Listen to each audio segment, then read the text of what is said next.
Tetapi apapun protokol yang dibuat, sebagus apapun, kalau tidak diikuti dengan tingkat disiplin yang tinggi, tidak ada gunanya. Oke, kita akan seperti Italia Jadi bisa jadi. yang diperlukan di sini adalah kesadaran dan kedisiplinan yang bagus. Kalau kita bisa disiplin, mentaati apa yang sudah disampaikan melalui protokol, termasuk juga penjelasan-penjelasan dari pimpinan-pimpinan dan tokoh-tokoh di daerah, maka ini akan bisa mengurangi korban-korban, baik itu korban karena sakit, apalagi yang menimbulkan kematian. Oke, mohon maaf saya potong, tetapi soal bagaimana ketaatan itu tidak hanya di Indonesia kita bermasalah, di negara-negara lain juga itu bermasalah. Kita lihat bagaimana Italia kemudian menjadi korbannya terbanyak di dunia, terbanyak meninggal hingga saat ini, lebih dari Tiongkok malah, kemudian juga di Malaysia banyak juga warganya yang tidak mentaati. Nah, Indonesia ini bagaimana agar tidak seperti itu, Pak? Caranya mudah, sangat mudah. Kalau semua orang di Indonesia teriak, harus disiplin. Semua harus teriak? Semua harus disiplin. Jangan Caranya sampai itu. cuma teriak tapi tidak dilakukan. Ya, artinya gini, teriak dan melakukannya, ya. Dan itu harus disampaikan dengan bahasa rakyat, ya. Disiplin ini harus menjadi narasi tunggal bangsa kita sekarang.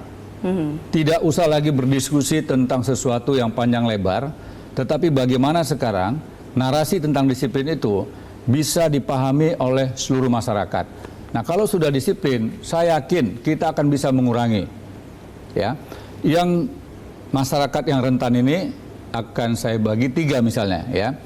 Mereka yang usia lanjut, mereka yang rentan karena punya penyakit bawaan, dan mereka yang secara fisik mungkin tidak cukup gizi, ya.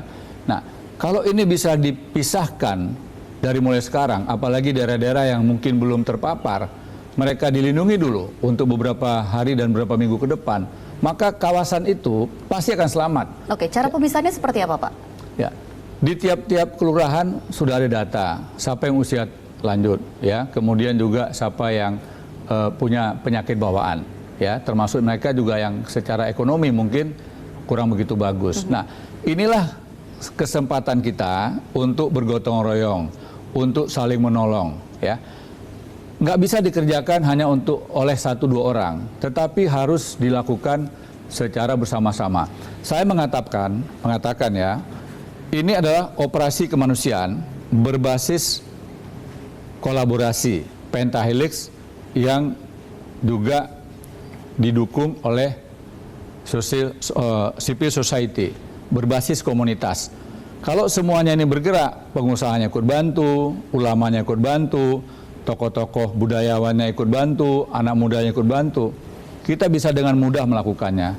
Ya, pemerintah pusat tidak mungkin bisa bekerja sendirian, termasuk juga pemerintah daerah juga tidak mungkin bisa bekerja sendirian. Seluruhnya harus saling bahu-membahu. Dan cara termudah untuk melakukan atau membantu adalah dengan tetap di rumah saja ketika memungkinkan untuk bekerja dari rumah, ataupun juga menjaga social distancing tadi itu.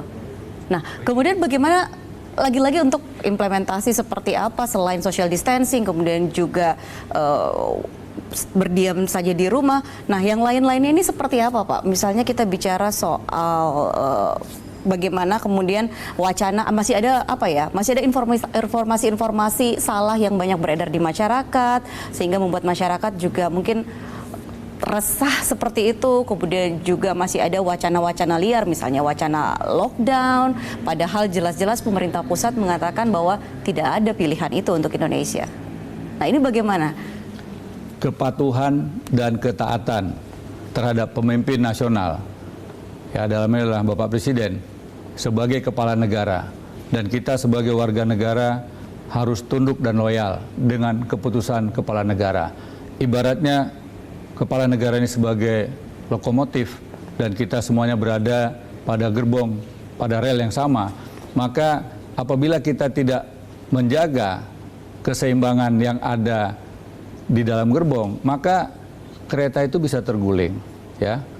Oleh karenanya sangat penting ketika semuanya kita sepakat untuk mendukung pemerintah pusat, jangan lagi ada kepentingan apapun juga, semuanya bersatu untuk bangsa.